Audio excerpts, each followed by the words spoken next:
So my name is Yuri Smirnov, and as you may have guessed, I was born and I come from Russia. So I did my undergrad studies there. And then I had a couple of years of working experience. That was the time when I moved to Europe, to Belgium more specifically. I was interning at IMEC. And I was studying nanotechnology, so which is an interdisciplinary field. For my PhD, I moved over to material science, which is still very closely connected. So, and I did my PhD in the University of Twente in the Netherlands. So I was developing materials for solar cell applications, so semiconductor materials. And so what made you decide to pursue an internship in the US? So essentially, why did you apply to this program? Firstly, it is a working experience, right? And as a semiconductor guy, what else? What is the Mecca? What is the place to be? It's of course the Silicon Valley. And so working aspect, working culture, top-notch technology, the biggest challenges, this is something what drove me here. But also it's a social component, because the way the system, the country, the society is designed in the US is entirely different. And also landscapes are different. So there is a big social component. There are a lot of things to explore there and here on this side too. So I'm an intern at Applied Materials, which is a global original equipment manufacturer. So we designed and we fabricate tools for the semiconductor industry. So I can assure you that in one of the devices you're using, like mobile phone, there is a chip which has been manufactured using the equipment produced by Applied Materials. So there is a vast majority of different departments, and I'm working in R&D department, so I do research and development on novel materials. So this is related to my PhD study in a way. So actually, I think it's really fascinating, because we are proposing the technology that will end up in production in a few years from today. So we're starting like our development and some sample probing on the small scale reactors, like so-called coupon reactors, and then we give the guidelines to the business units who are in charge of manufacturing like large volume tools. So yeah. How long is your internship? It's a long one. It's a whole year of internship, so it's quite immersion. Yeah, and your team? So are you part of a bigger team or? Yeah, for sure. So actually, in a way, we look like a grad school lab, I should say, because it is a small, young, dynamic team with a lot of equipment, and it also means a lot of hands-on work, because you're in charge sometimes of your own equipment. Because it's not, we do also have a very professional like clean rooms space, but we are on the different side of research.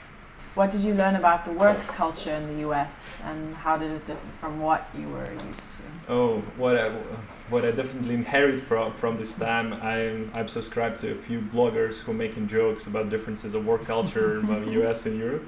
So I think that US has a cult of productivity in a way. So it's what you're doing a job or what you're doing for a living is defining you to a big extent of who you are as a person. And this is absolutely, well, not entirely, but it's quite different from how I think Europe perceives things, right?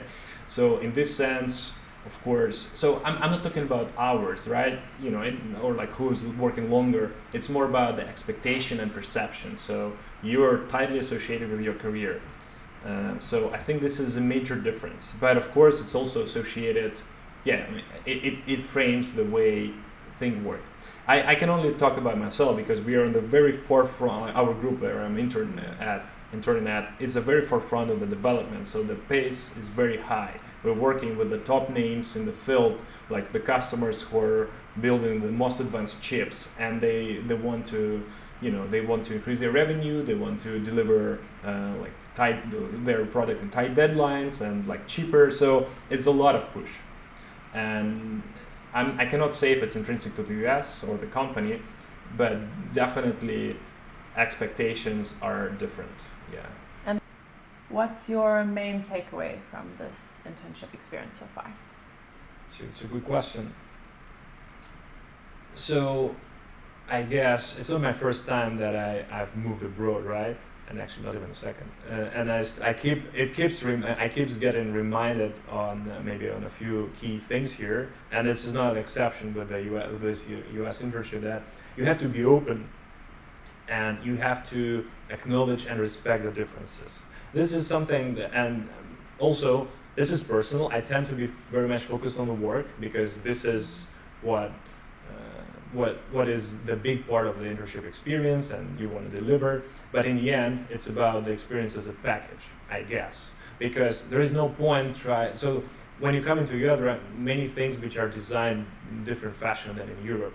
And of course, it can hit you hard, or it can be different and overwhelming at times, but it doesn't mean that it's worse because it's different. And this is like it's a very general, very banal, but very valid takeaway, I think, right? So even if maybe in the long run, for example, driving is not sustainable in terms of ecology or personal fitness choices, but this is how the system is designed, and without this, you do not get a proper US experience. So don't try, I mean, it is nice that you have some of your habits, but like as a Dutch person or, the person from a Dutch environment, but I encourage you to try to be like Americanized version of it and try to immerse and be exposed and like get the most out of it the American way.